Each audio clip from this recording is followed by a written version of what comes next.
Никому особо не нашли, знаю. На всякий случай.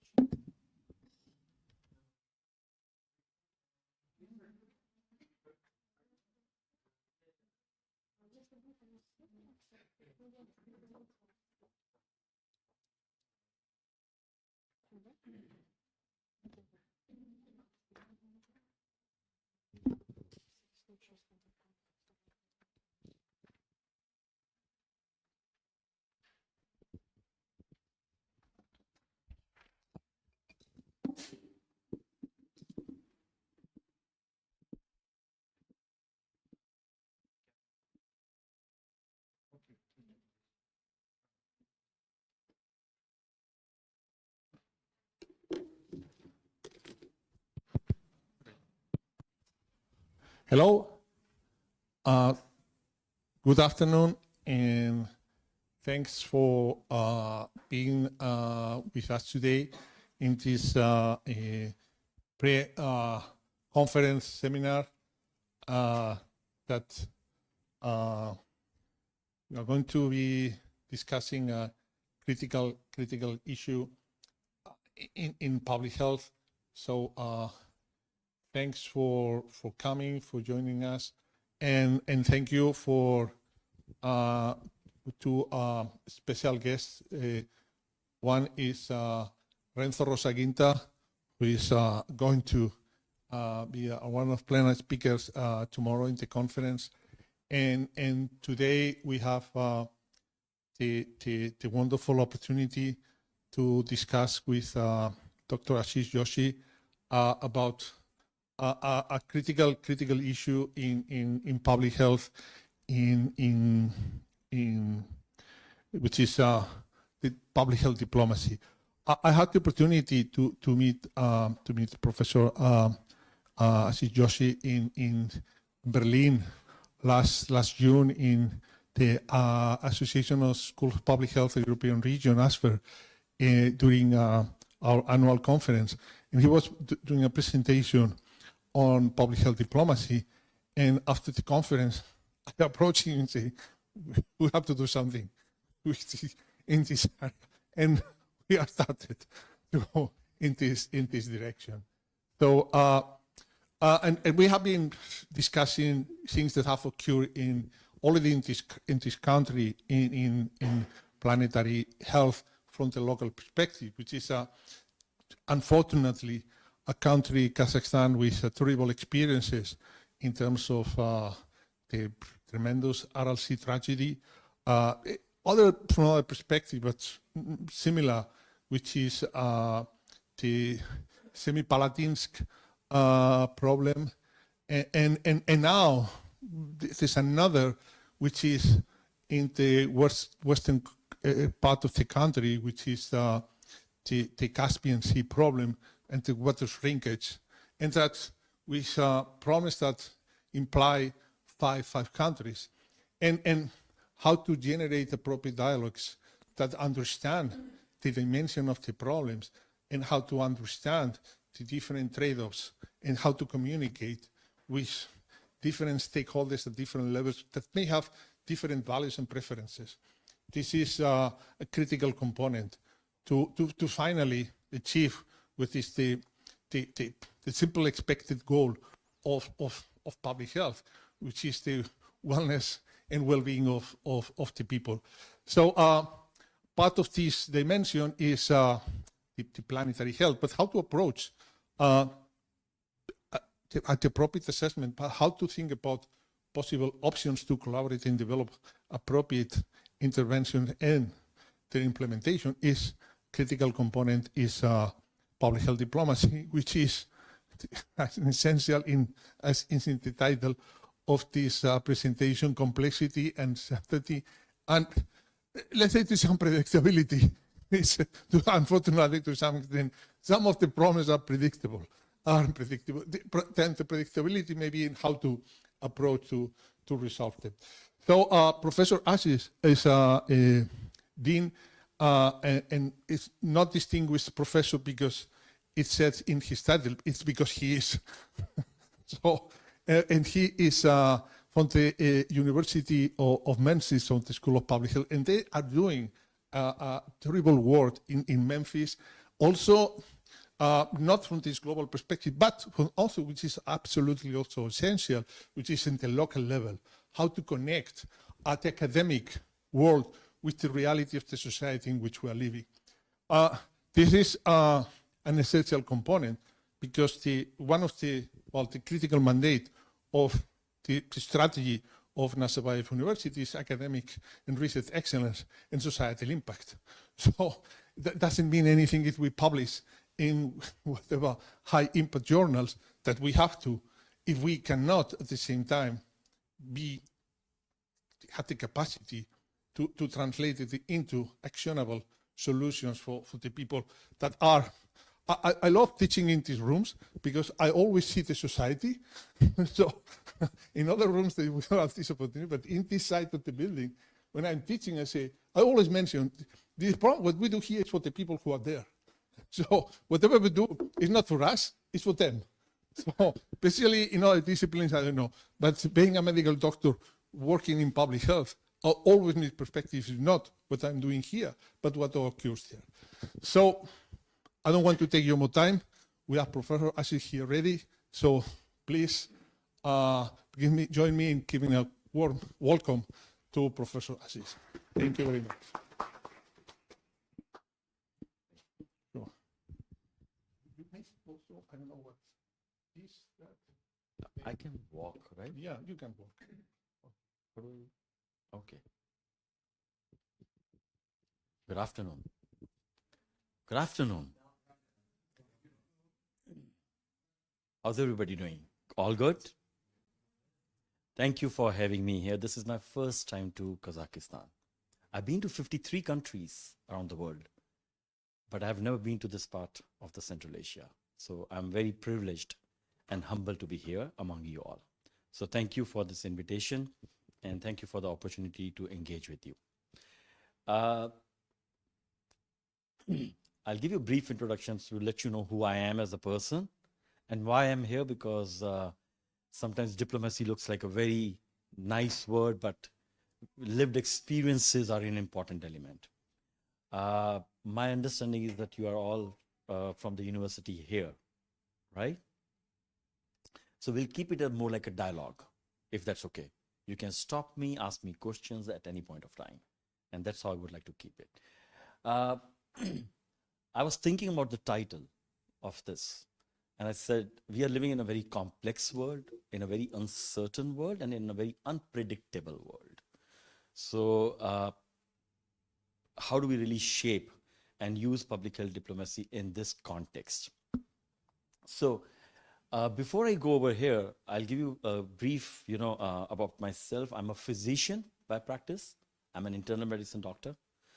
I pursued my master's in public health from Boston University. And I have done my Ph.D. in informatics, a very unusual combination of clinical training, public health training, and an informatics training. I've been doing research in about 17 countries, all funded. Secured about $25 million in research grants. But as my friend has said, for me, research is not about just publishing, it's about translational. How do we take the findings of our research into the practice so that we can have the greatest community impact?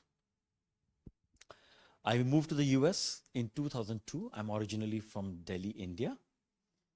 And I moved with $3,876. And my only goal was living life with a purpose and making a difference. So it's a very important aspect of who you are as a person, and that reflects in what you're trying to do. If at any point you find it so boring, you can let me know, okay? But it's very important for me not to just go straight into this, but to give you some background. I've worked in almost every kind of possible geographic setting you can imagine. From the rural settings to urban settings, to the most tribal settings, to the most geographically inaccessible areas, to civil war conflict zones you can imagine, boots on the ground. So everything what I'm going to share today is a lived experience in public health and not just from the book or the theoretical knowledge. Sounds good? Okay. Exciting? Fantastic. So we talk about, health. Obviously, we talk about, think of this way. You want people to be healthy, but to be healthy, it's not about just keeping track of your diet and physical activity. It's a systems approach. Where do we live? Do we have a job? Do we have food at the table? Are we employed? So it's not a singular issue. It's a systems issue, right? So if you want to improve health, we have to improve non-health factors that can improve health. So if I ask you right now, what's your number one priority at this point? Anyone? Social financial issues. Fantastic. Psychological. Mental. Anybody else? Lifestyle. So it's so interesting, right? All these direct to health. But if you tell somebody you don't need to smoke, you don't need to do alcohol, they say, like, forget about me, man. What you talking about? I don't have a job. I don't have a financial security. You're talking about me to improve health, right? So that means we need to think a little bit out of box and be very creative. We can't be just traditional way of doing the things the way we have been doing. So health, in my view, has always been that we need to look at from the systems approach and the systems thinking rather than a singular approach. Okay. So diplomacy, so now obviously, my father used to be a diplomat. So he used to work for USAID for many, many years, for about 27 years. And at that time, I had no clue, what does he do? So I used to ask him as a child, like, what does USAID does? He says, like, yeah, we get funding, we support initiatives, programs. That's all I knew. But for just to know diplomacy, do you think in your current environment, or whatever you're doing, whether you're a student or you're working, do you see that in any of your skills today, do you use diplomacy as a skill? Right? Okay. Can you define what diplomacy means to you? Anyone?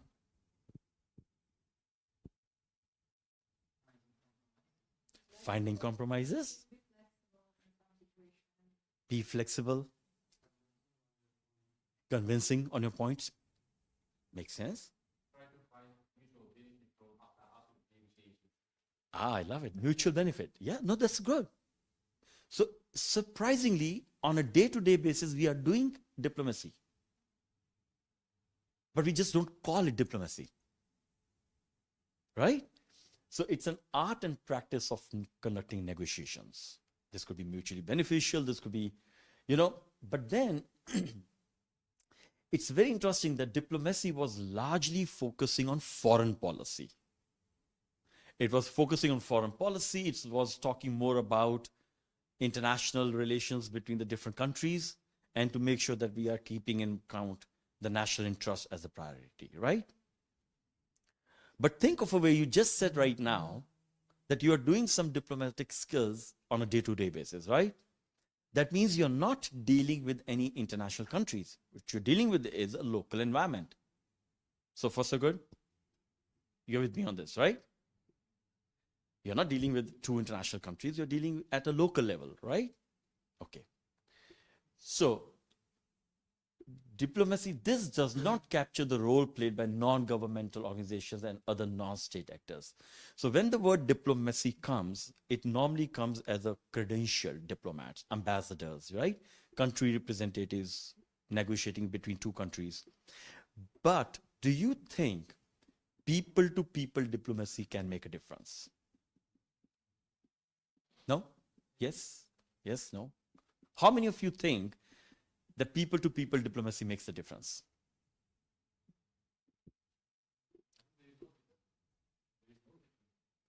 There's no difference. So think of a way you have a government representative who is negotiating behalf of the government to another government in another country versus you have people whose diaspora is also connecting to other people in the other country. Can you make an influence? It depends, but yes, right? So that means diplomacy is not limited to just government to government, but it can be a little bit more expanded. Make sense? Perfect. So that's why diplomacy is that it does not capture the role of different other stakeholders beyond government. And that's where it's very important that diplomacy needs to be a little bit rethinking. We need to rethink about that. So, diplomacy has always come out of the schools of international affairs or foreign policy. They've never come out of schools of public health. Never. It's so interesting that diplomacy was largely coming from international relations or foreign affairs. So if I ask you in public health, what are the top 3 challenges of public health in Kazakhstan?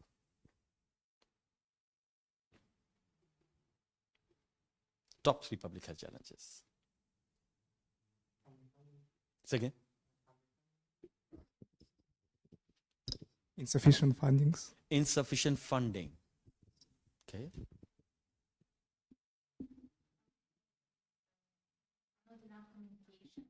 Not enough communication between governmental organizations of healthcare and between public. So The message is in a regular way, in correct way, and efficient. fantastic. Okay. You can say insufficient and effective communication. Okay. Can I say that? Insufficient and effective communication is not there. What else? Lack of infrastructure development. Non-communicable diseases. Okay. So, there's an intersection between health and foreign policy. So you said funding is one, infrastructure is second, communication is third, fourth could be non-communicable diseases largely, right? So there are many things that play into this role now. So think of a way, if there is an investment that has to come into the country that could create more jobs, more environment, which is better, it can create more communication. Do you think that there's a much more likelihood that there will be better chances of good health and well-being? Because more investment creates more opportunity. More opportunity brings more stability. More stability brings more transparent communication. More transparent communication could bring more access to healthcare, right? Okay. So I just want you to keep on thinking a little bit like this as we walk through this. It's going to be very interesting as you walk, and I'll share with you some perspectives of how we've approached this thing. Okay. So there are emerging infectious diseases. Health is during conflicts, post-conflict, health responses to natural disasters. So these are the conditions that do play a role in health. So if there's a conflict, how can you tell people to be healthy if there's a conflict going? You can't. Right? Have you heard the term Sustainable Development Goals, SDGs? Do you think SDGs can be accomplished? Only in an ideal world. So why do you think people are still getting up SDGs when they could not accomplish MDGs? We need to aim high. That means we also need to make people accountable to those SDGs. Right? Accountability is an important element. So far, so good? So think of a way that we are spending trillions and trillions of dollars towards accomplishing SDGs, but then in the current environments, no matter where we are, there's no way that we can accomplish those goals. So that means we need to rethink a little bit differently, right? Makes sense, right? Okay. So, foreign policy goals can hinder or support health. Because when foreign policy comes into play, they don't think about health. Health is not a priority for them. What is priority for foreign policy? Trade, economy, mutual gains, maybe not even mutual gain, self-gain, self-interest, right?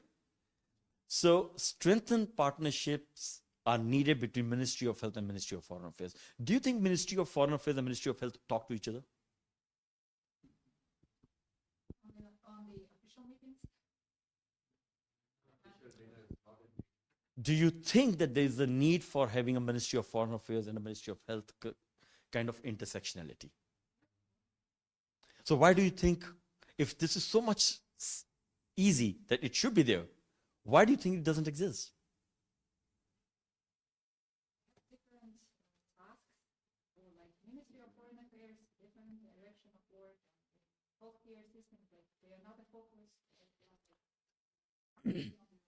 So do you think when COVID happened, there was a foreign policy element in terms of health improvement? Right? So do you think that if that was the case, why would not the Ministry of Foreign Affairs and Health work together? It's an important thing. So you have to think that way, right? So for me, today's workshop is largely to really create curiosity among you all, to think a little bit out of the box. So now, it's so interesting. The tracks of foreign, most of the decisions during COVID, they were made by Foreign Affairs Office, not by the health ministries. And the word health diplomacy, global health diplomacy has been for years there. And if it has been there for so many years, how come it did not really reflect when COVID happened? So if you look at the tracks for foreign affairs, it's so interesting that you have consular affairs, economic affairs, management affairs, political affairs, and public diplomacy. But you know what's missing? Health track does not exist. So amazing. So people who are making decisions for health are not even at the table, but people who are coming from these backgrounds are making decisions on the health with no knowledge of health.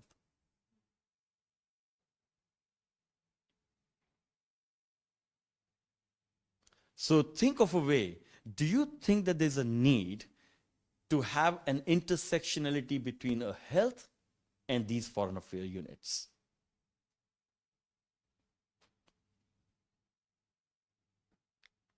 Some kind of a forum or a dialogue series that could establish between the Ministry of Foreign Affairs and Ministry of Health. Do you think that will help? Right? So far, so good? Any questions? Am I going at the right pace? Okay. I will. And I'll give you an example of that solution. You'll be so much amazed. I'm a solution-centric person. I don't like to find problems. Problems everybody knows. Right? I'll give you very typical examples of things that have been fully accomplished. Okay. So, these are the three definitions if you look at it. So if I go back a little bit here, this is core global health diplomacy. Formal negotiations among the nations, which means, for example, distribution of vaccines during COVID was global health diplomacy. Right? Which country gets the vaccine, which country does not get the vaccine, who is owning the intellectual property of that. It was all an issue. So core global health diplomacy.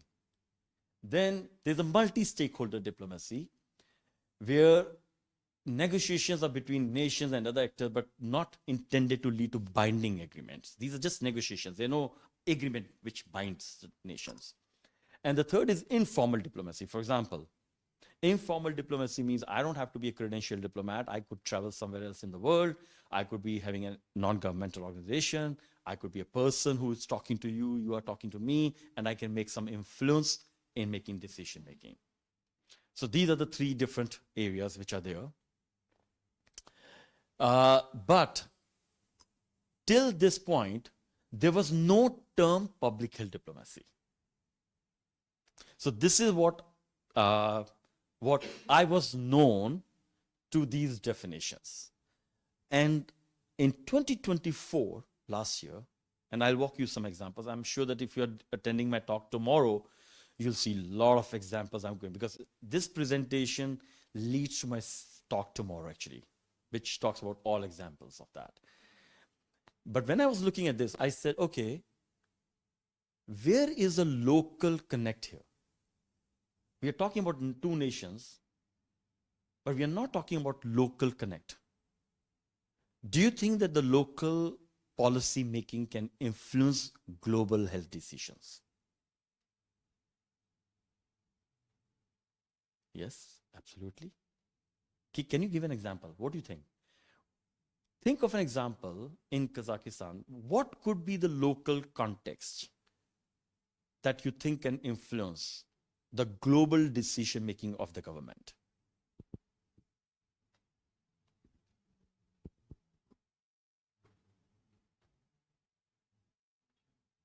You can use the mic.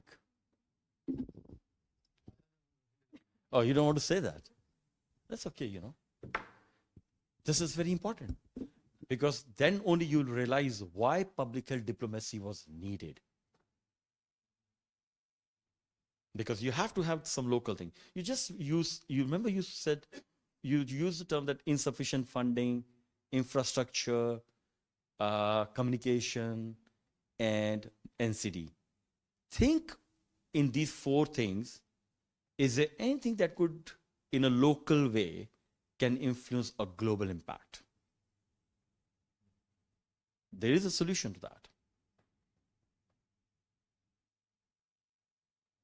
So here with our local governments, which you have in all the regions of Kazakhstan, would be active in, for example, in tracking the statistics of hypertension, so to say.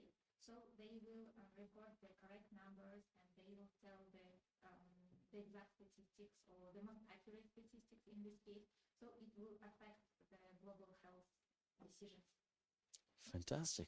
So tracking indicators of local disease burden could influence the funding investments that could come to the country. Make sense? That's exactly where the gap was, and that's when I pioneered the term public health diplomacy. Because in global health diplomacy, what was happening, diplomats are talking to each other. They have no knowledge of health. They're making decisions of health with no knowledge. You know, where will the vaccination will go? Who gets what resources? No. So public health diplomacy is actually working at this level, not at that level, but at this level. How do you engage the stakeholders which are informal, which could be at the level of NGOs, private sector companies, public universities? Can universities also work as public health diplomatic channels? Exactly. Can non-governmental organizations be a vehicle for that? Can civic society be a vehicle for that? That was the motivation for using the term public health diplomacy. So far, so good? Do you think I make a strong case around that? Yes, no? Okay. So, global health diplomacy was improving health, improve relations among nations. That was the definition of global health diplomacy. And it was a very global north term. It was a very US-centric term.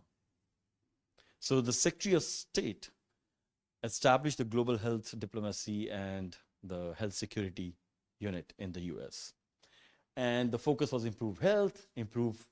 I want you to take a moment to look at this slide carefully a little bit.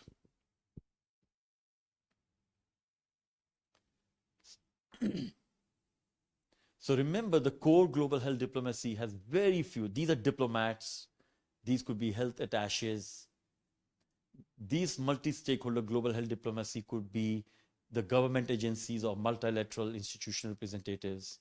But the informal global health diplomacy could happen between so many. So what was really happening was that at the top of the pyramid, you have a very few people who have the skills to intersect between foreign policy and health. Very few people. But if you really go here, this is the bottom of the pyramid where the large number of people could be. So do you think if schools of public health students can be trained, engaged in public health diplomacy very early, do you think that could influence the decision making of the domestic governments? Yes, sure, right? So that means it justifies that public health diplomacy is a critical component. Sounds good? Okay. Now, why public health diplomacy? I was questioned why you are calling the term public health diplomacy when there is a term global health diplomacy. You know, because the global health diplomacy is focusing more on relationship between nations. It does not take into account the people to people thing. It does not take into account the local context. So if I'm in Memphis and I want to influence certain decision making, I cannot ignore what is happening locally, right? I also have to be very careful that I am also taking interest in the regional understanding, the national understanding that could help me in the international space. But do you think if I would have just done international work, that would help me locally? No. You need to fix your backyard before you fix the entire yard, right? So far, so good. So public health diplomacy, countries and their representatives do not interact through traditional diplomatic channels. For example, when I was giving a talk at the ASFR in Berlin, I'm not a formal diplomat, but I'm a dean who came there and talked about some of the things that I think are critical. They felt that this is good. Okay, so we should expand this horizon, right? So, oops, sorry. Yeah. So commitment, there's a, you must, if you walk away today from this workshop, you must know what is the difference between global health diplomacy and public health diplomacy. The difference one is that public health diplomacy can be done with non-credentialed diplomats. You all can be public health diplomats. But you can't be a global health diplomat, which is a formal credentialed skills which is needed. The second component is, in case of public health diplomacy, there's a commitment to local, regional, and global cooperation and governance. That's a big difference, local and regional, and not just global. But in global health diplomacy, the focus is what? Global. But in public health diplomacy, the difference is local and regional. That's a very big difference. Okay. You just mentioned communication, right? Communicating complex and technical information in an understandable, persuasive way for different audiences is a need. Right? So that's an important element. If we do this, this can make a big difference. I encourage you that you should look at this paper. It just got published in April of 2025. This is the first paper in the field of public health diplomacy. And I'll give you an example as we go forward, why the need is there. Traditional diplomats do require active engagement of health experts. So tomorrow, if there's a pandemic or an outbreak or a natural disaster, or the case of the Caspian Sea that you're talking about, the water diplomacy, we can call it, if we want to call it, right? Between different countries. These are public health issues. So you need to have some health experts at the table who can explain them the implications of the decisions that the countries will be making. There's a need for increased involvement among diplomatic and public health forums. So we could actually create a forum within our academic setting that could bring those issues and dialogue about that. I'm sure if you are students, how many of your academic programs teach you the skills in negotiations? Do you think they teach you about consensus building, negotiations, conflict resolution? Do you think these are three important skills that you must have? These are the most important skills, and these are the most important skills we are not teaching. That's a fact. If tomorrow you graduate and you go and work for an entity and you don't know how to do consensus building or negotiations, do you think you'll be able to cope in your environment? It's difficult. So if those skills are so critical and they are not being taught, then something was missing. And that's why it is so important to know what specific health diplomacy skills, knowledge, and competencies are needed to public health students. As I said to you, the term public health diplomacy was coined in 2024, a year ago. Can you imagine that? And these are the skills that we are going to be teaching to all the students, but we have never taught those skills.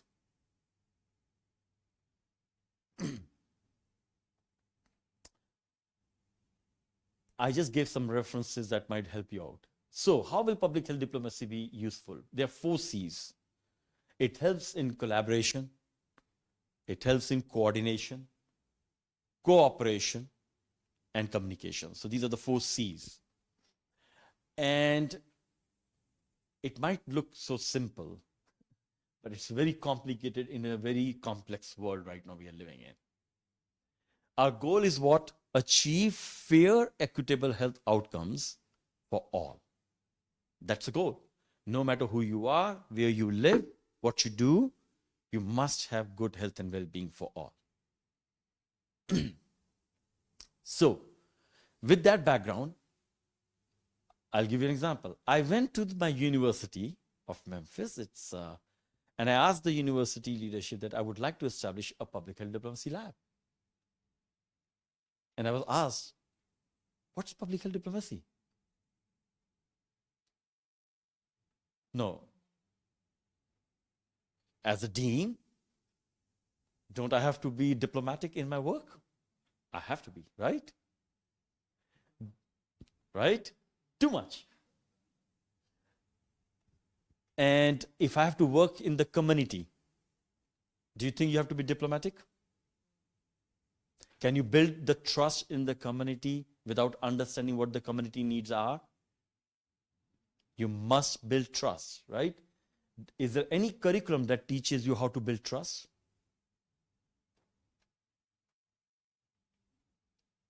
So interesting, right? We want to have a societal impact, but to have a societal impact, do you agree that trust building is the number one thing? How can you build trust in the community? Any thoughts?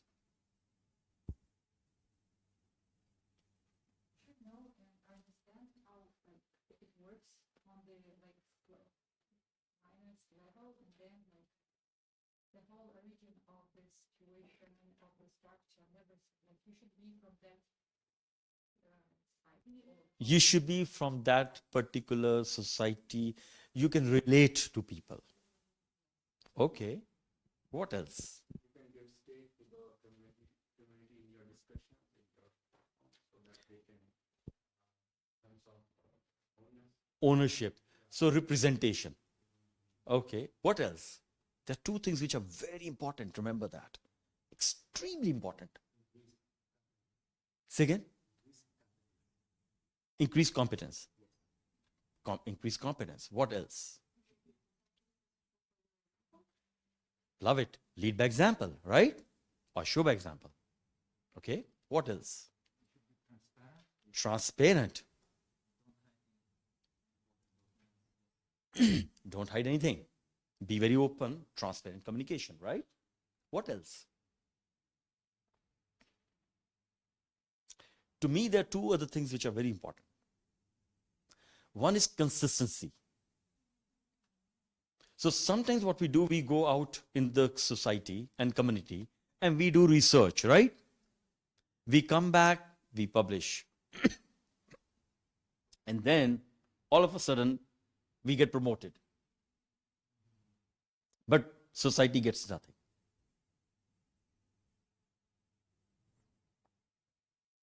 Do you think that will build trust?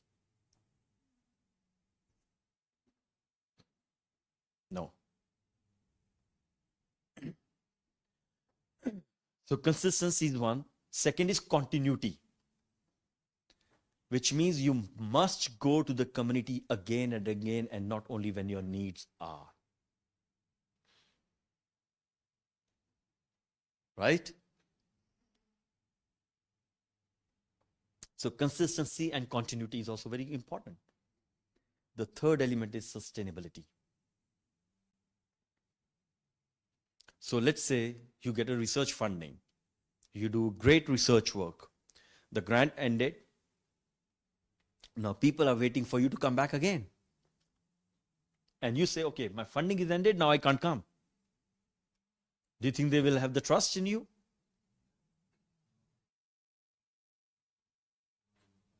Say again.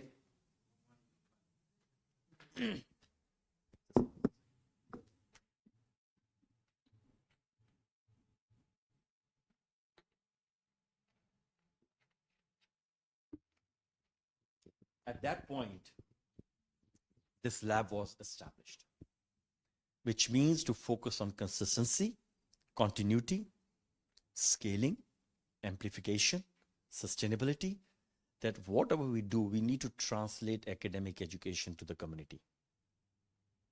If we don't do that, there will be no trust building. People don't trust. Trust is a big element. And that's when trust becomes a problem. Miscommunication happens, misinformation happens, disinformation happens, fake news comes in because there's a vacuum that has been created now. So far, so good? Okay. So I got $5,000 to establish this small concept. It's $5,000, small grant. Now, how do you do this? I want you to take a moment to look at this. My framework is called SMART. It has S-M-A-A-R-T.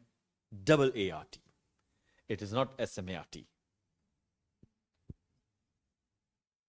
So what I'm hoping is I need different actors and different stakeholders. I need to work with the local, national, and international players. I need to have people from different walks of life, whether it's economics, trade, management, law, international technology transfer, international affairs. This framework could basically plug public health diplomacy at the core. So if I want to improve the health and well-being of the people, I need to bring other sectors and actors with me to influence locally, nationally, and internationally.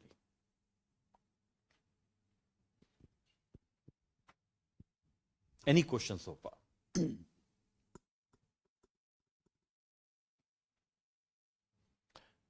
So that means solutions need to be sustainable, they need to be multi-sectoral, which means you can't improve health if you don't have good infrastructure. You just said infrastructure was a need, right? But infrastructure is not seen just by Ministry of Health. So how can you improve health if you don't have good infrastructure? So that means you need somebody representation from the infrastructure ministry also on the table, right? Okay, but you just can't have only infrastructure if it's not accessible. So you want to make the infrastructure accessible and affordable for everybody, right? Oh, I can have a great solution on my Apple phone, but if somebody does not have an Apple phone, that doesn't mean that that person can use it. So solutions have to be accessible and affordable, and they must be tailored, which means it must accommodate the needs of all the people. So you have to think, if you pick one problem of public health in Kazakhstan and say, okay, I want to apply the principles of public health diplomacy to solving that, that will give you a kind of a thinking lens. Who are the people who you need to engage with? How many of you have engaged with Ministry of Infrastructure or Development here? Or Ministry of Law? Do you think that should be engaged? Maybe the next forum could be to bring all these stakeholders and have them pick non-communicable disease as a problem and do a forum around that. That would be phenomenal. Right? If you have people from the law, if you have people from economics, trade, management, international affairs, some digital world, technology, high-tech sectors, and they all come together, and this forum could be here, and you can pick NCDs as one thing. Let's bring all of them together and say, tell us how you think your ministry or your unit or your entity can help contribute to NCD. That could be a fantastic dialogue. Do you think that will be a public health diplomacy effort? I would propose to do that here. So one of the outcomes which I'm looking from this workshop is to establish a new dialogue series that represents different ministries to address a particular public health problem. That could be a successful outcome of this workshop. Okay, I want to show you this slide. And the reason I put this slide is we all have ideas, right? But how do we take a small idea out of your comfort zone and take it all the way to make it something very unique, right? So think of a way in July of 2024, the lab was established. And today is November 2025. In September, we had our first public health diplomacy summit done that represented global network of academic public health, which is 7 regional public health associations around the world. And that brought 29 participants from 15 countries, including World Health Organization and World Federation of United Nations, all together. They all came to Memphis. This was very interesting. I was on my way, I was conversing in the car, and I was telling him, and let me ask you a question here. At that point, when the summit was done, you should know this Global Network for Academic Public Health, it represents 500 institutions and 100 countries all over the world. You have ASFR, which is European, you have ASPPH, which is American, you have CFIN, you have Asia Pacific, you have all these associations. There are 7 regional public health associations in the world. They represent 500 institutions and 100 countries, okay? They were being, I submitted my concept note to them about public health diplomacy, and they came to Memphis representing all the 7 regional associations. And it was very interesting that we got the consensus definition done with 100% consensus among all the partners to define the field of public health diplomacy.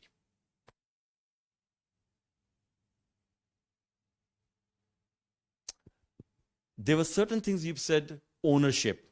Somebody said we should give ownership, representation at the table, mutual benefit, mutual gains, right? So literally what I did, over a 3-day period, I gave them the table and the seat at the table, discussion, deliberation. And in a very complex, divided, fragmented world, which we are living in, we were able to build 100% consensus on definition of public health diplomacy. Can you give one example in the field of public health where a definition has been agreed upon by all the regional associations of public health around the world?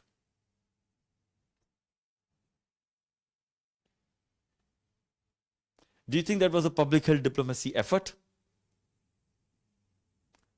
Even to define the field of public health diplomacy, we brought all the players together.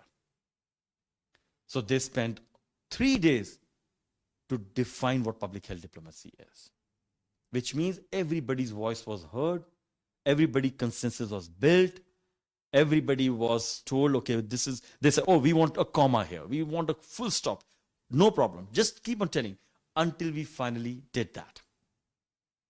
So over a 3-day period, a new field in the public health diplomacy was established. First time ever in the schools of public health. Any questions so far?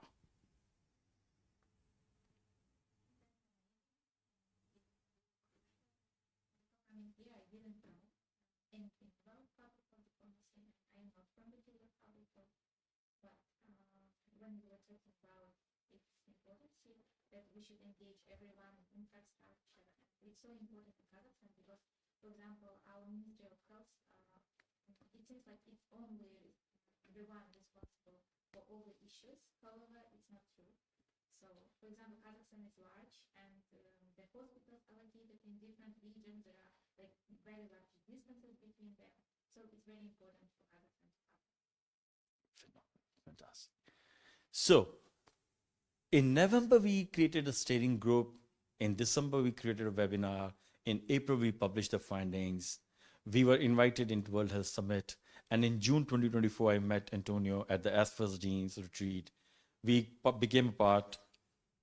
Look at the amount of quick dissemination we've done. Did you see that? Who would have imagined last year that I would be here this year? It's public health diplomacy that brought me here. Make sense? Okay. These were the different countries that actually participated. We had representation from South Korea, Taiwan, Malaysia, Australia, Lebanon, South Africa, all these countries. These are part of the global network for academic public health regional associations. I did not choose them. They were being supported and selected by the regional associations themselves. Okay, these were the great pictures. We brought the young. Now, what we are doing, what is so unique? And I was asked a question, will you give us some solution of how you think? Let me give you an example of how I have implemented this in Memphis. And no longer in Memphis, but also beyond now. We are the only school of public health around the world. Underline it. We are the only school of public health around the world that has brought public health education to the high schools.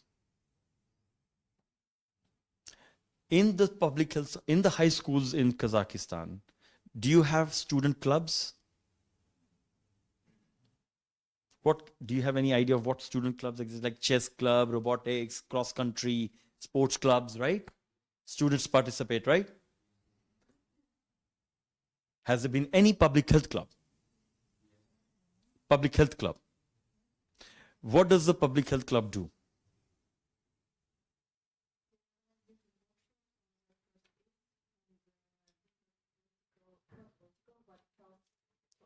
Health topics. Okay.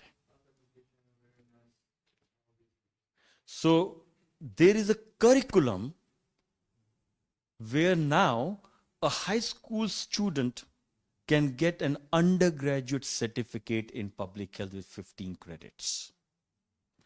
We are the first school in the world to do that.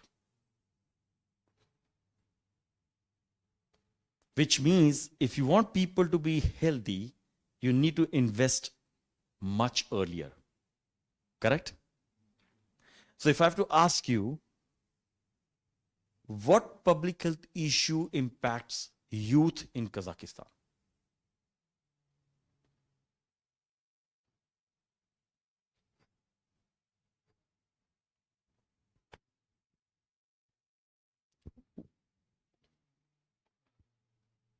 What is impacting the youth? Mental health? Substance abuse? Okay, let's take two. Mental health, substance abuse. Okay, no, third one. But it is substance abuse? Can be. So let's say mental health. Let's say mental health. We stick to one. What initiatives are done to address mental health issues among youth?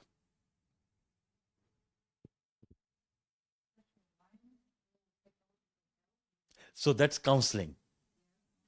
Yeah, but that counseling is a management thing also, not necessarily an early intervention.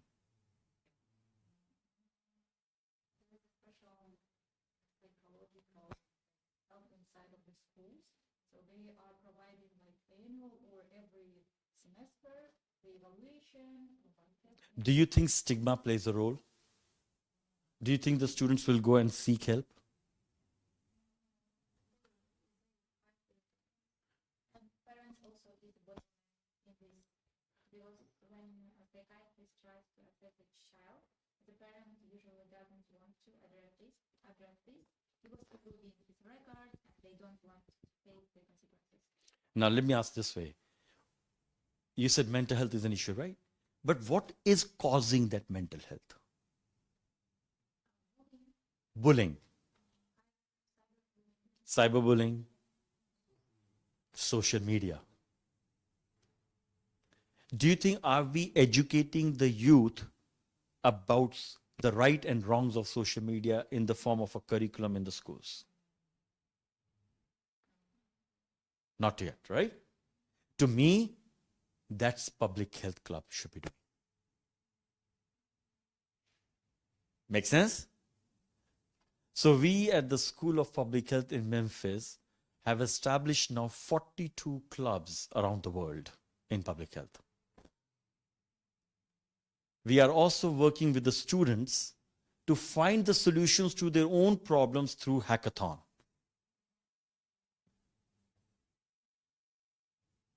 I invite you all, because we just announced our public health hackathon, the 4th one this year, for university students and high school students, and invite students from Kazakhstan here from your university to participate this time. We had 4 continents participating last year, which means you have an idea, you want to solve it, pitch it out. So we had representation from countries like Malta, Uganda, Portugal, different countries around the world. So the reason I bring this up is that public health diplomacy could not have been accomplished if we would not have gone out. So right now, our public health clubs are one of the public health diplomacy efforts within the local region. Make sense now? Do you think that you would be open to establishing a public health club in a high school? Yes, no?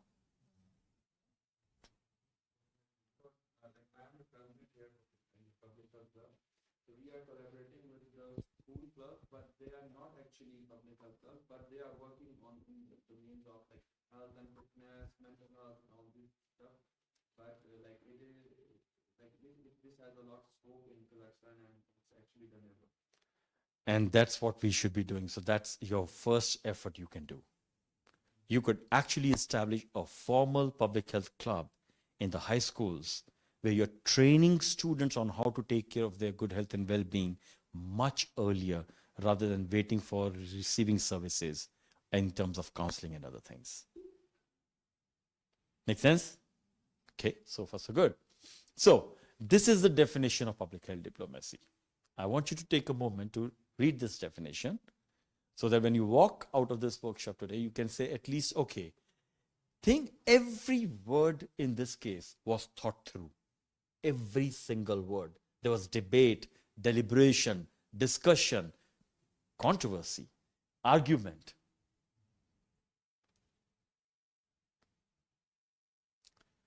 So as you mentioned, effective communication.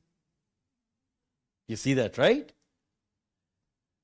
Facilitate, negotiate, and build consensus. You want to have systems thinking. You can't have individual, singular things. You can't have singular approach. You want evidence-based, right? You don't want misinformation. You want evidence-based. You want community-informed approaches, which means the community has to be at the table. You must focus on equity and human-centered values. Human-centered means what is important to you must be at the table. And that's what public health diplomacy is defined in the terminology of what we came up with.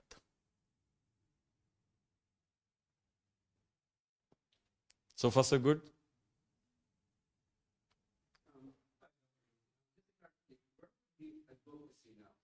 Loved it. I was waiting for that question. I really wanted somebody to ask me this question. What's the difference between advocacy and diplomacy? Yeah. I love it. Advocacy is normally done for a particular cause and in a very open, vocal, and visible way. Public health diplomacy can happen behind the scenes also. That's a very, we have actually, I would love to share a paper with you right now, which is under review, which talks about the difference between advocacy and public health diplomacy. Does this help you in some way? Yeah.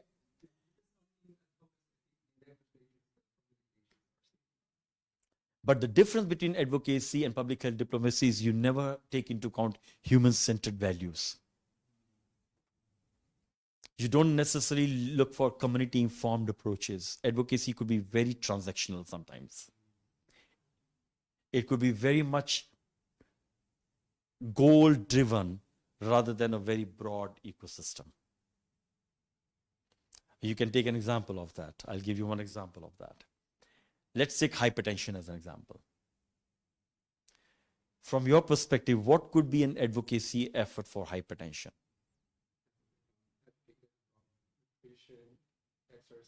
Exercise. Okay. And that's advocacy, right? Okay.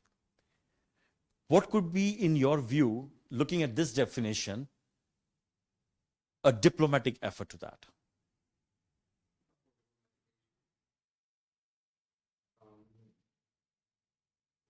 Environment conducive for walking, safety. So what it's doing, it is bringing other sectors more into the play, who are directly or indirectly contributing to the resources that need to be also going into that.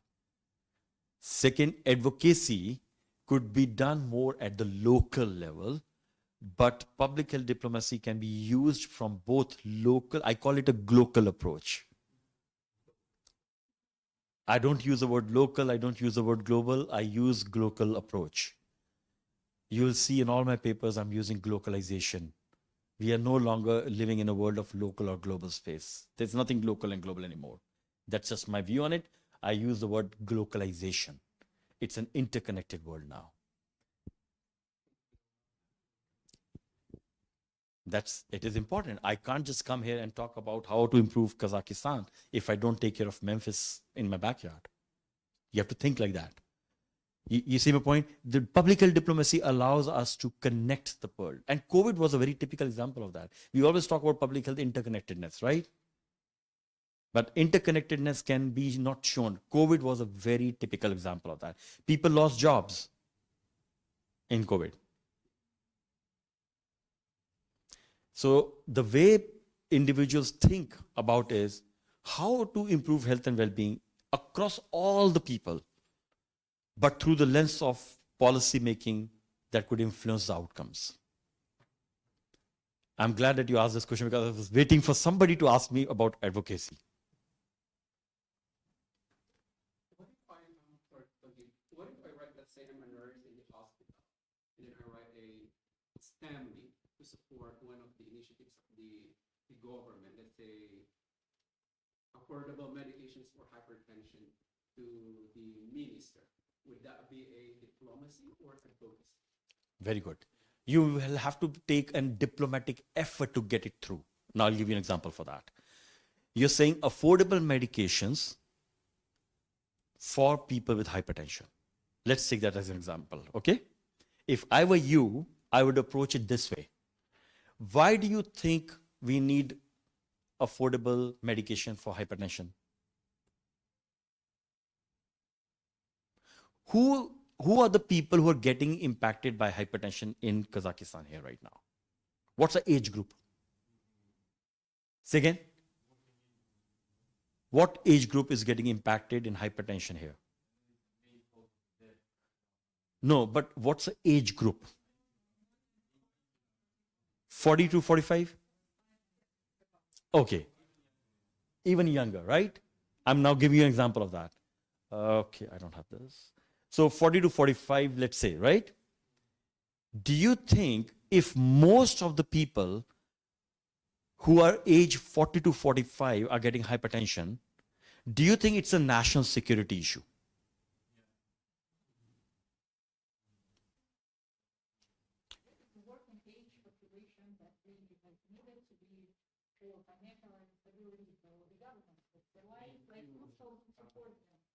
So it's the most productive years of life that contributes to the economical aspect of the nation building.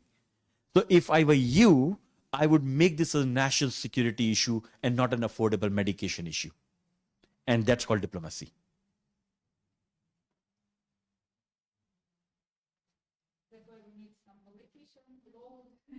Makes sense now? Is there a marker that I can use? I just want to give you one example of that, if you don't mind, please.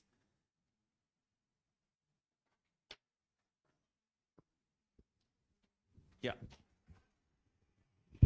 Because this is an important question. I'm going to let's say I draw this, and I'm going to draw this second circle. So if you take example of US, right? Think of this way. I'll give you an example, like a literal example. So you have young population, right? You have, it's an old, aging nation. US is an aging nation. A lot of people are pooling here, okay?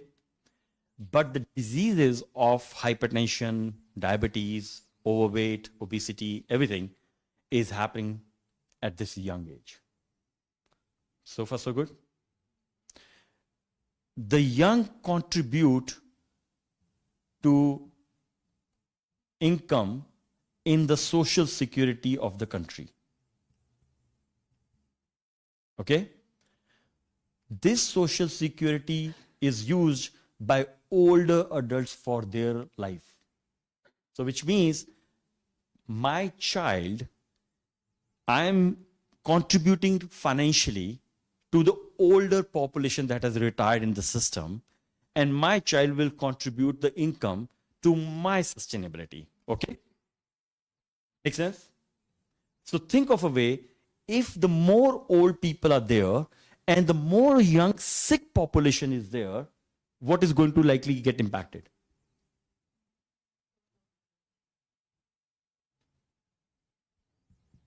This goes into decline. Once this goes into decline, that means now the country's national security starts to get impacted. But if I keep on talking about affordable medications, that has going on for years. So you are representing your case not from a singular point, but from a systems lens. Make sense?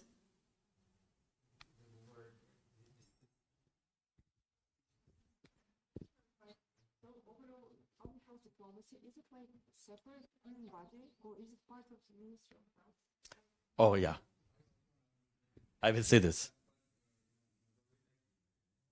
You give us example about the community and like gathering stakeholders and all of that. So it's easier bit if you have some knowledge or you want to work on this aspect, you can negotiate with them easily. But the start of the presentation was about the stakeholders. So I was continuously thinking from that point till now, like when we are negotiating among two ministries or three ministries, there are a lot of conflicts of interest. So how to negotiate with that? I will come there. Okay. So think of this way. Think of this way. Currently, we are not training people with skills in public health diplomacy. So public health diplomacy is not an entity or an organization. It is a skill set. This skill set, so the more people you will train in this, the more, what will happen? It will start to permeate into the community. You will have people in different entities, civic society, non-government organization, ministries. So what happens, the more people you train that way, the more people understand how to do these negotiations. Of course, if you have somebody in the Ministry of Health who has no understanding of this, it's going to be almost virtually impossible for you to do. But if you know somebody who's been trained in that thinking, or if you are trained in that thinking, you could actually use those skills to bring people together. So public health diplomacy is a skill and a knowledge and a competency that must be given to today's world to help people understand how to do negotiations. Otherwise, you can make a paper and write this commentary that affordable medications is needed, but if you're not knowing how to make your case strong, it's not going to get heard. Now, as you said, that there will be mutual interest, right? There may be some self-interest that's there. That's what public health diplomacy teaches you on how to take into account those interests so that you can drive the conversation in the way that is more receptive to the audience you are looking at. And that's why sometimes in public health diplomacy, things can be done in the visible way, and sometimes things can be done in a non-visible way. And that's the difference between advocacy and public health diplomacy.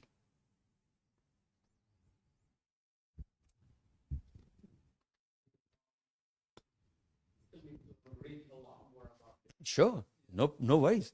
I just want you to keep on thinking a little bit like that. Is this? Yes.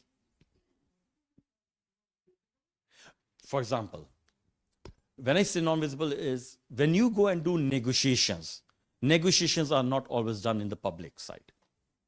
You also do in the back doors. For example, if you want to have an affordable medications, think of this way. You have to present your case as a public health professional, which is evidence-based. Most of the time, sometimes the decisions are not made based on evidence. And we as public health professionals should bring that evidence into the play. But we may not even be considered at the table. You must have the skills to know how to negotiate between the different stakeholders. So I'll give you another example. Think of this way. Let's take an example of the affordable medications right now, because that's an easy one we can take. So to have affordable medications, who are the stakeholders? Okay, who are the stakeholders to you? Ministry of Health? Okay, who else? Say again? Pharma. Who? Pharmaceutical industry. Who else? Physician and doctors, right? Okay. Patients, payers, insurance. What else?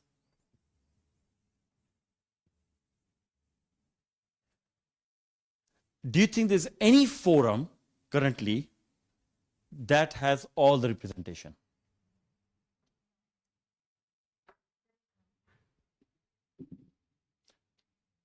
Do you think to get through your proposal, can you go through your proposal without having any one of them not at the table? You need everybody at the table. Say again? You need everybody, right? So how come not everybody has been brought to the table and we are expecting the decision to be done?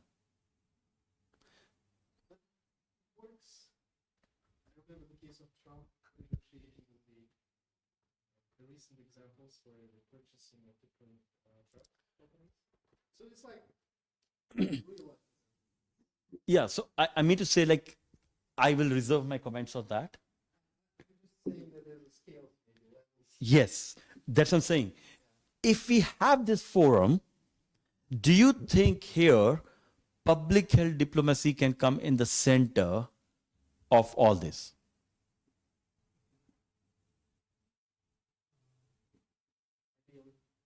Ideal. Where do you think public health diplomacy should sit? To answer your question, is it an entity or what? It always must be in academic settings because they are neutral. Public health diplomacy, in my view, should be in an academic setting which is neutral, because our goal is to infuse knowledge, evidence, science, data, and not to be partisan or biased. So if I take the same thing, I would actually establish a public health diplomat forum at this university and try to bring different stakeholders representing all this as an example. Now, when you ask me a question about what do you mean by non-visible or visible, right? You asked me that question.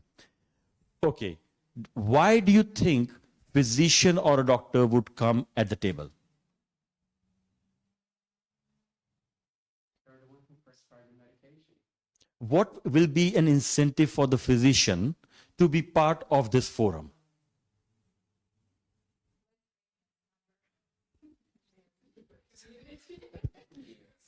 So let's say you want to establish, I'm giving you a real example. So let's say you want to establish a public health diplomacy dialogue here, and you want to create this forum. Why do you think Ministry of Health representative will come to this forum? They are policy makers in national level. No. Think of this definition. There are words here. And apply these words to this forum. I can prove it to you right away.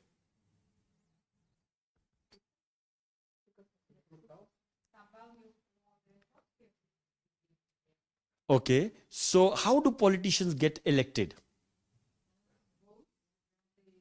Community?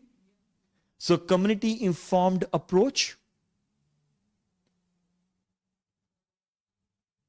Make sense? So that means you need community, right? Your community is what? Patients? Very good. You agree with me right now? Okay, great. But your community is also doctors. Why would doctor come? Do doctors compete for the people? Patients? So if I tell them that the people, I have 100,000 people in my forum, I'm giving just an example, do you think the physicians will also like to join that? Nobody wants to be left behind. But remember, the physicians are also looking for patients. Not necessary, but they are focusing on the clinical side. Okay? Why do you think the Ministry of Health will be there? Because now the Ministry of Health will say, oh, we have community which is informing us what they need. That means that there is a influence on policy making. Can you see that now? Okay. So that means I'm using systems thinking, which means all these players are systems thinking because they're all interconnected. I'm using evidence-based, which means I'm bringing my data to show that how many people are getting hypertension, which are young population getting impacted to the country. So it's a national security issue. Evidence-based. I'm bringing community-informed approaches. Why do people need to have affordable medication? So you're bringing community-informed. It's based on equity, focus, and human-centered. Human-centered means who my users are. These are all my users. Pharma is my user. Payer is my insurance company is my user. It's my user. Somebody's delivering care. Somebody's creating a financial plan. Somebody's creating a new insurance plan, right? So if you have all these stakeholders and you pick hypertension as a condition and you use the data to show that X percentage of population in the young group are likely to get impacted by hypertension, which means that these workforce will be not able to serve in the military, will not be able to serve in the financial contribution of the system, may not be healthy enough. This might impact the overall sustainability of the system. When you make an argument around that in this way, it's a different way of presenting a problem than just using advocacy as a problem. If that was the case, then advocacy till date should have established this forum already. Do you think advocacy is being done? It's done. But why doesn't it have all the players on the table? Advocacy currently can only be happening at this level. And this is motivated, influenced by people. And people have been left out of the equation. So academia is the best avenue to have public health diplomacy labs. And that's what we've been proposing, that schools of public health around the world must have public health diplomacy labs to train the people in this way so that they can cultivate the issues in a systems approach. Does it help you now? Good. I like these questions because these are very important questions. And that's the reason we have so much of support right now of having these labs across the different players. So these were the findings that came out. I don't want you to go through this. I'm going to leave this slide, but this is all published. But the findings came out the skills we need to teach people. So crisis management and negotiation skills. Do you think that we teach these to students? So if you're not going to teach, let's say you graduate and then you go and work in the Ministry of Health and you're not trained with these skills, how would you do it? So Do we teach building trust? How to do conflict mediation, knowledge transfer? So there are different aspects that came out from our summit findings. Also, everybody agreed on 9-point action plan, that this is what we are going to do. We will establish a global public health diplomacy working group. We have done that. We will build a capacity building group. We have done that. Global and region specific learning outcomes, that's what we are building now. We have already created a digital hub. We are organizing events. For example, this to me is an event. Second, regional institutional partnerships we've established with all of them. And we are disseminating everything that we are putting it out. So that means we are open, transparent, and well coordinated in terms of how this is going on. This is our platform. We have started the newsletter. It's every quarterly that's going out, which means every effort that is being presented is being shared with the different partners, different regions. How many of you know that there's a European Health Forum Gastein? Do you know anything about that? It's kind of a World Economic Forum of Davos. It's a health like Davos of that. And we were there on September 30th to October 3. We were there for 4 days. And the way I'm doing this workshop was done with about 56 young Gasteiners who represent the country's major ministries across the different dimensions. And we had an opportunity to train them on the same platform. And it was very interesting that we found that what it says, we urge ministries, parliaments, cities, and regions to engage in multilateral forums. So one of the things I'm hoping that could be done here, which I'm speaking out of turn, maybe Jonas, you will allow me to say that, is to establish a public health diplomacy hub here in this university. I think that will be very, very good. Okay, so we can have a young public health diplomat forum established here. It will coordinate. These are the areas that we came up with. Next summer, we are launching our first regional global public health diplomacy curriculum. This will be the first time a curriculum is getting established that represents all the regional specific competencies. So we have partnered with Africa CDC for African establishment. We have Southeast Asia, we have South America, Latin America. Convene a cities and a regions roundtable and establish public health ambassadors for connecting this. So one of the areas that could be done here is that some of you might be interested. You may say, you know what, I'm very interested in this area, which I would like to move forward with. Maybe we can build the first public health club in the high schools here. Who knows?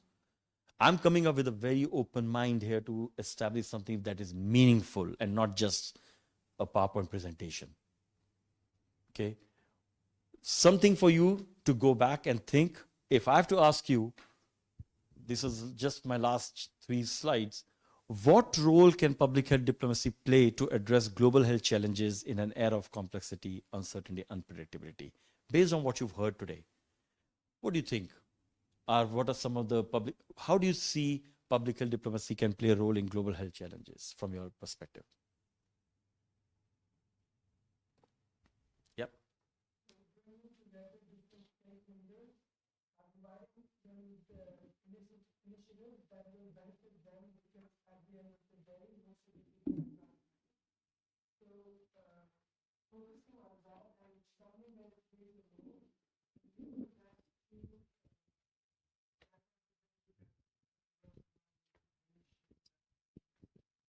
Okay, so convening an area of interest that could be mutually beneficial to across the different stakeholders. What else? Any specific issue that comes to your mind?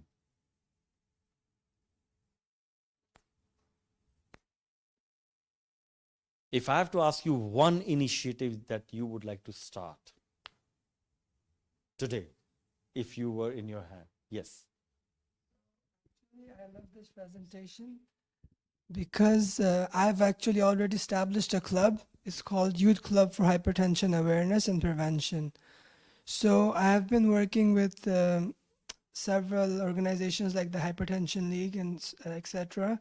And we organize screenings for patients working with pharmaceutical companies to provide free medications for communities that are unable to afford, and also working with doctors to provide their services to that particular community without cost.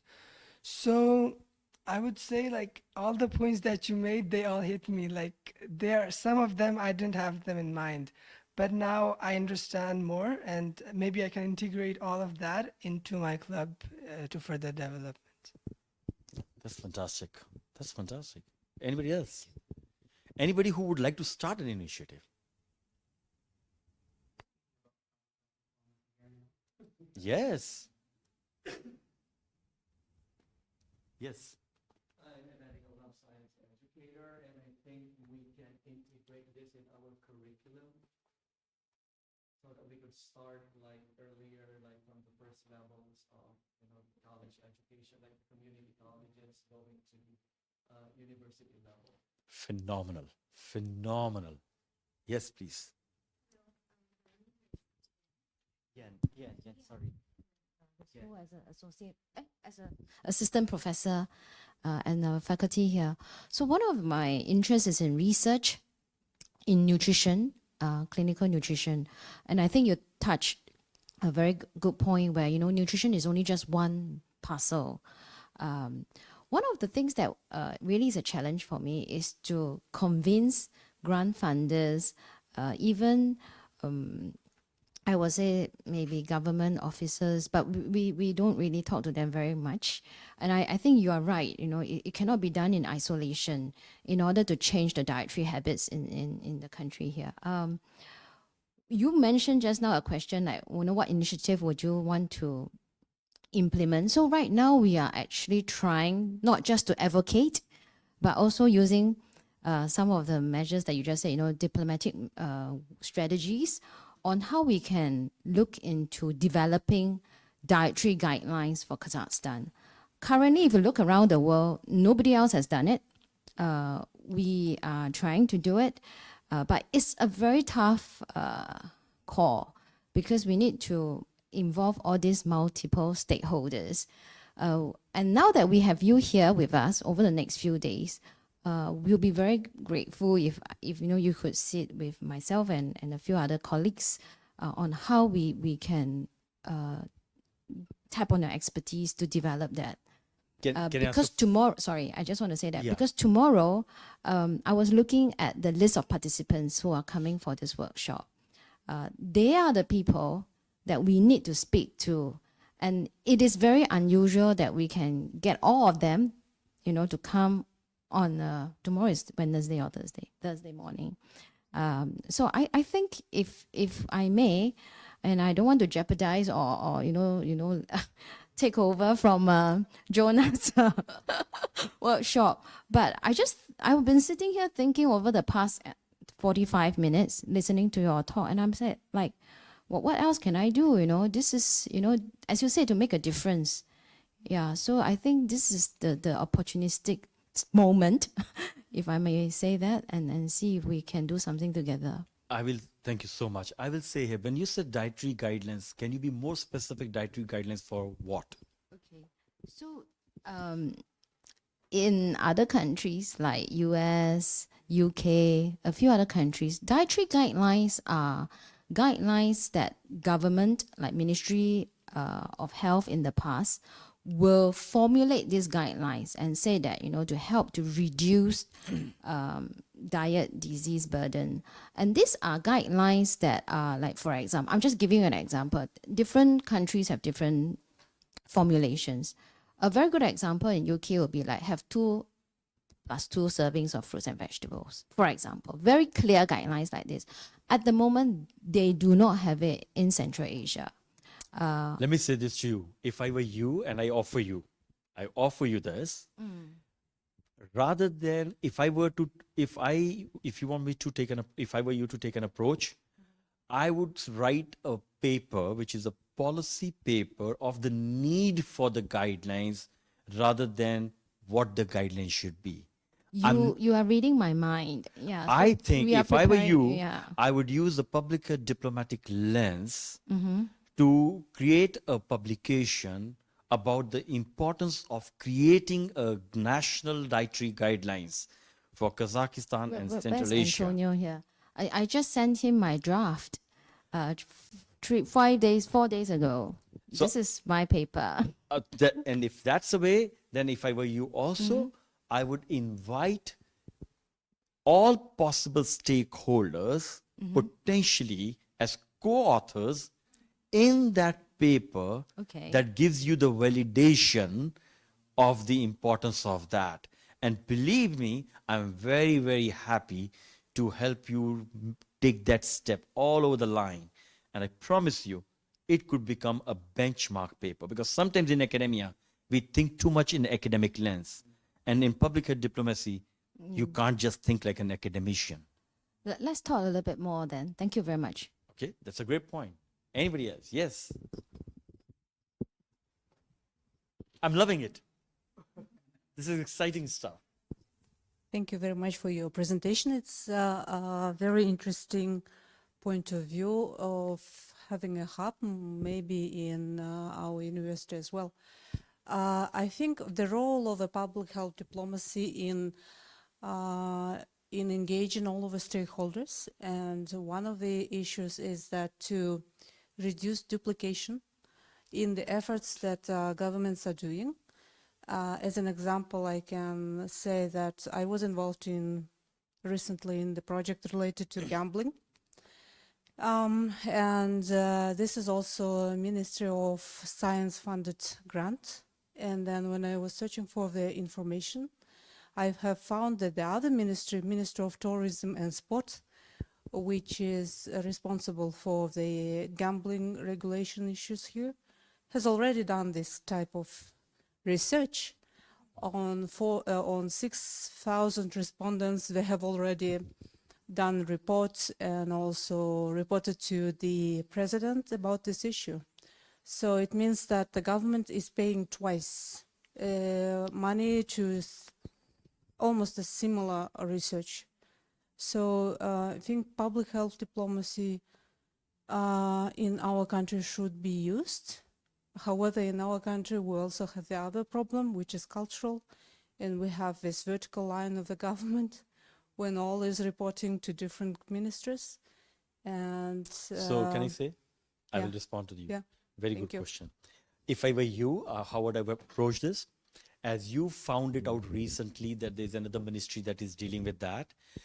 If I were you, the first thing I would do is I would create a digital platform or a dashboard that would bring all the projects related to gambling funded in one platform across the different ministries. And then you, with your university help, could create a convening of those individuals who have been funded through those projects across different ministries to come together at the same forum and talk about their own perspectives. That's a first step to basically create a convening network. Because what you're doing is you're becoming more like a facilitator now. So I think those are the things that could really put this university in a completely different league than any other university. Because remember, if you're going to do this in an NGO, you can't do that.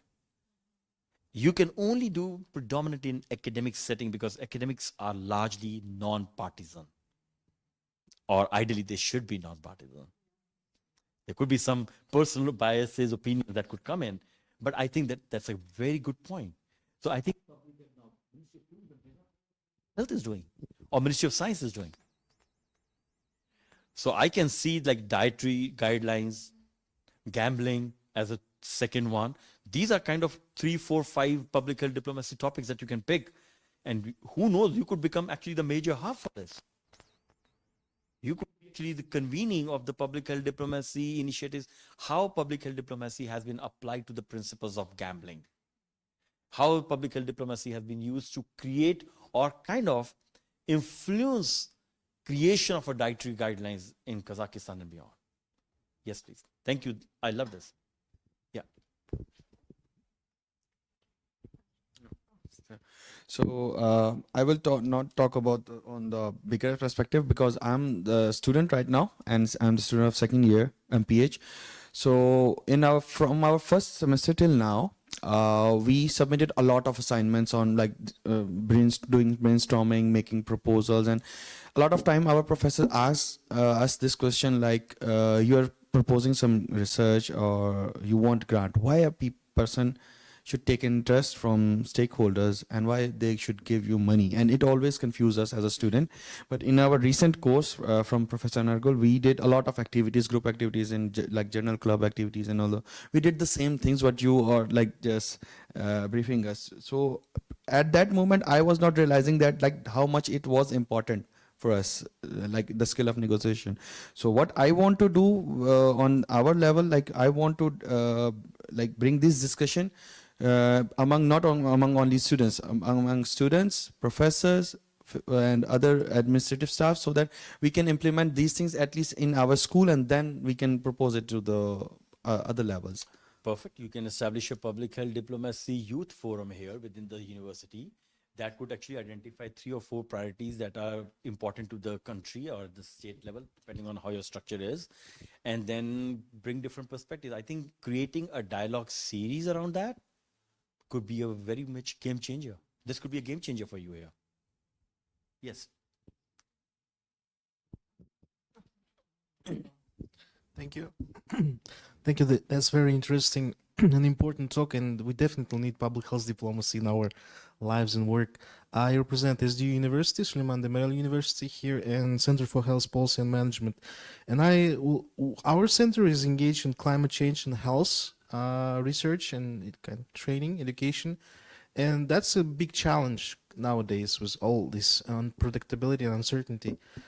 Definitely. And in terms of like specific issue, health issue in Almaty region, where I'm coming from, we have like air pollution issue. This is a big problem. And recently there's a kind of uptake with some Almaty Air Initiative project. Probably many of you have heard and tracking some the air pollution levels in the city with the new kind of basically evidence-based information, and there's a huge uptake there. So that's kind of a policy change in making. So I'm quite excited to study this.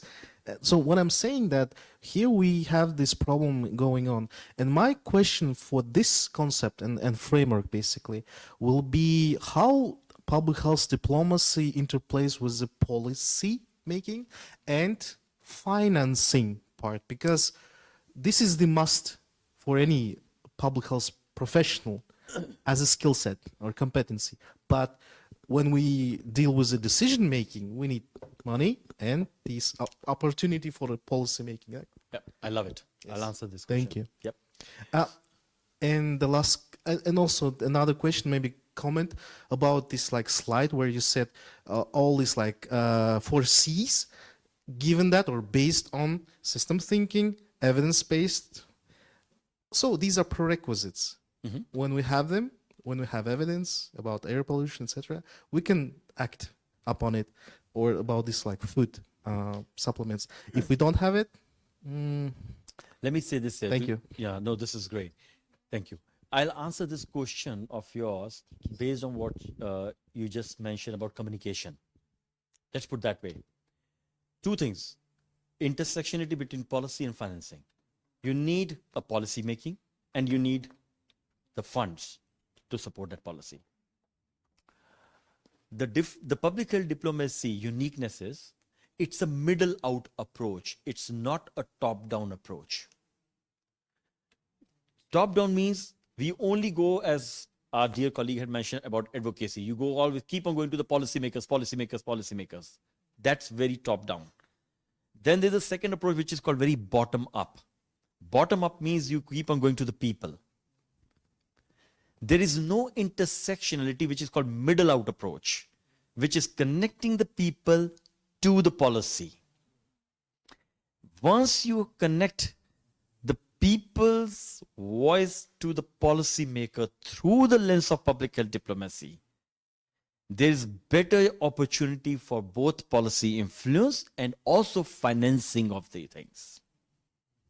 Because policy makers or politicians make decisions based on their constituents. And when the constituents are not part of the equation, there's no pressure on them to make those decisions.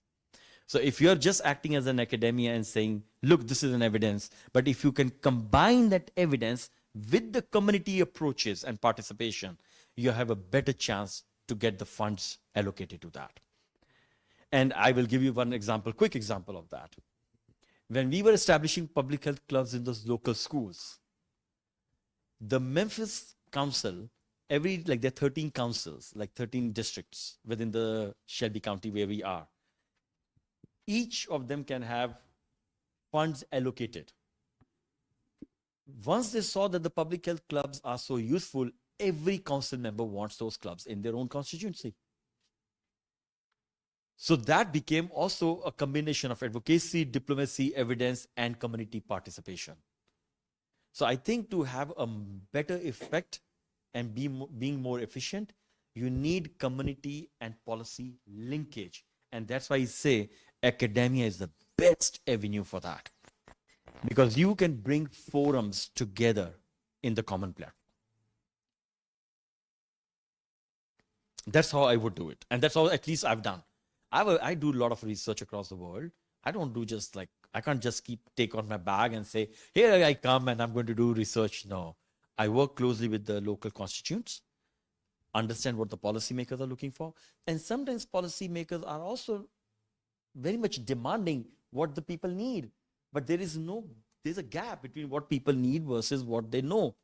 So academia needs to play a much bigger role rather than just a research role. We have to become a translational research center and not just research centers. It is kind of participatory action research on one side. It's also the policy analysis on the other side and implementation. So I think it's a cusp of intersectionality of different dimensions of how decision making happens. Any other question?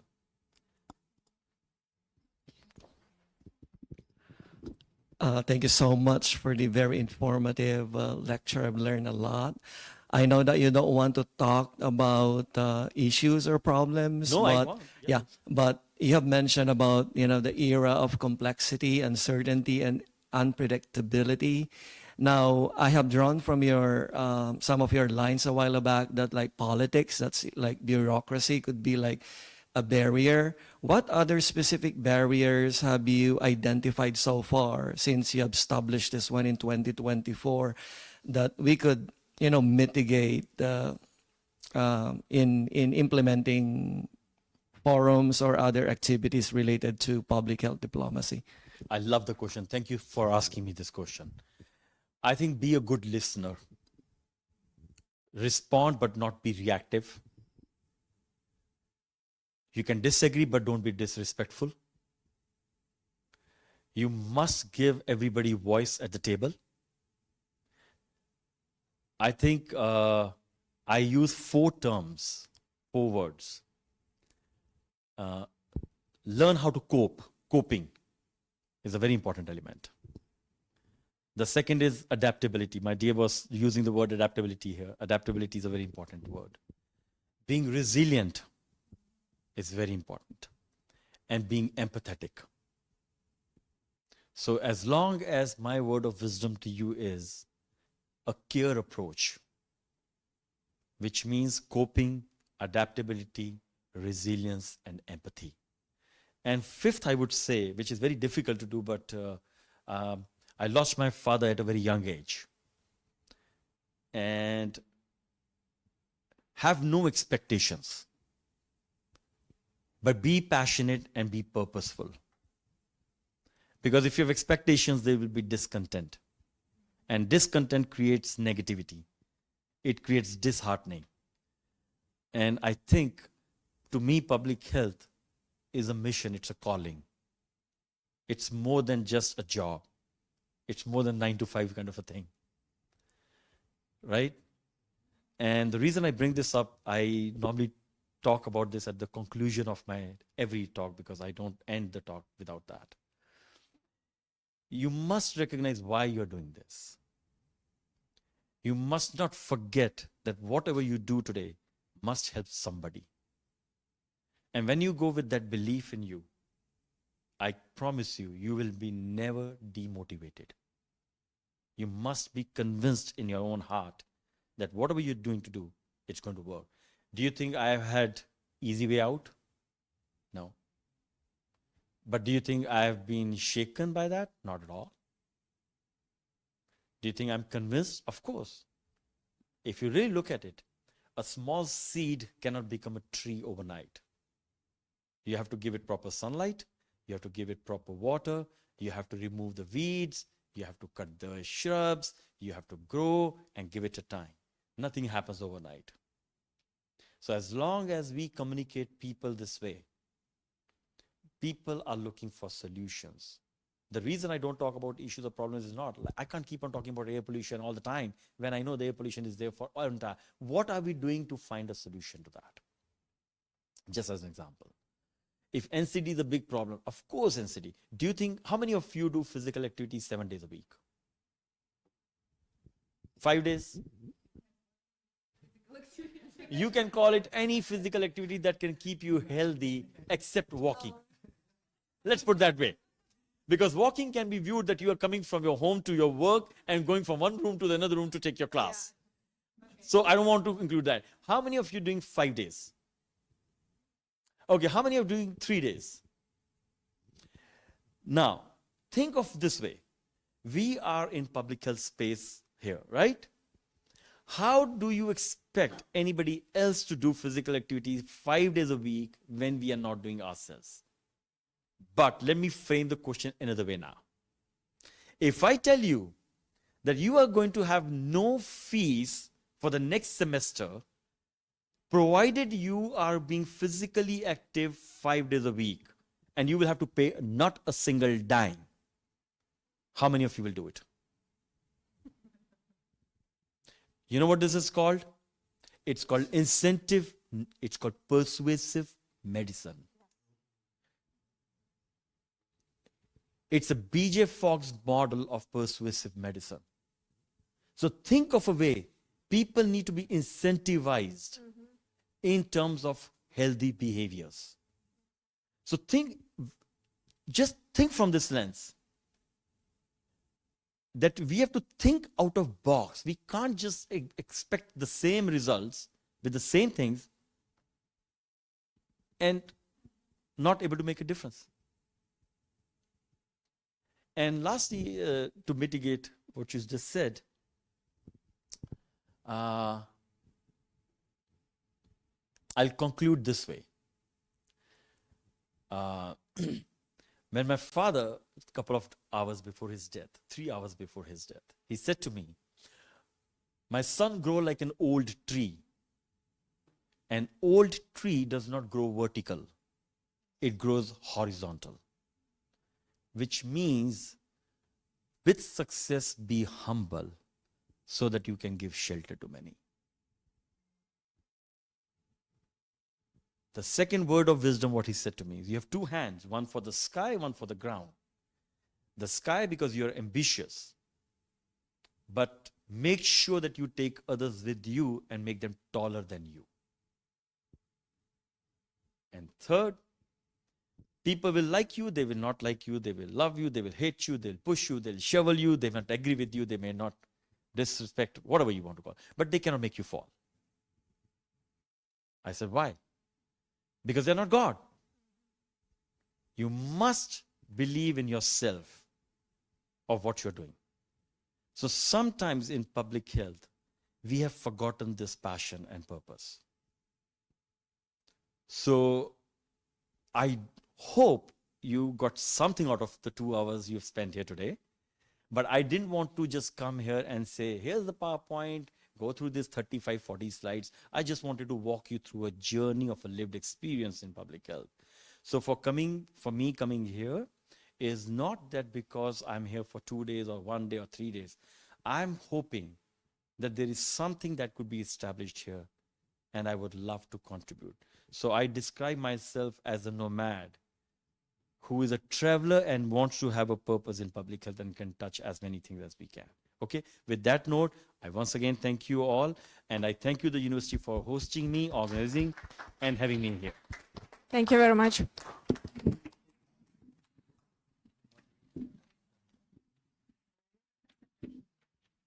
Any questions, maybe? No? Any other comments? Thank you very much, Professor.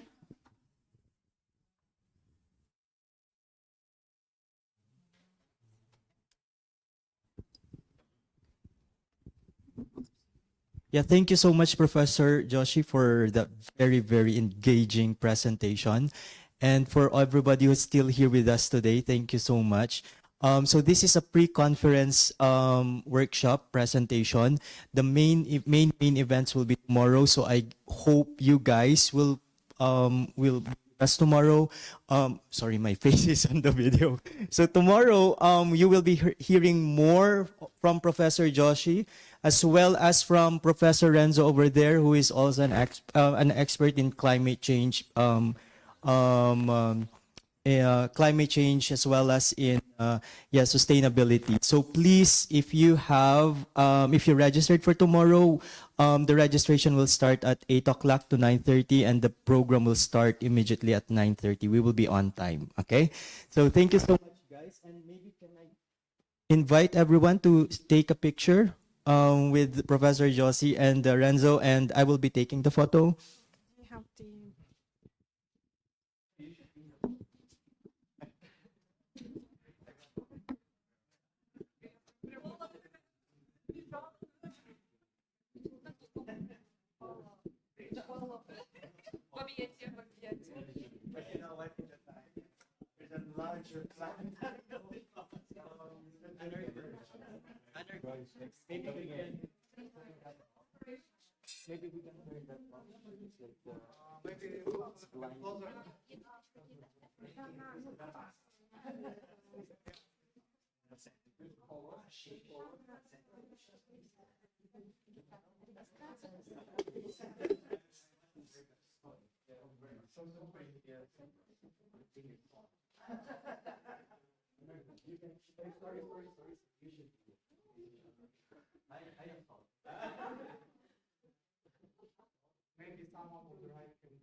Thank you so much.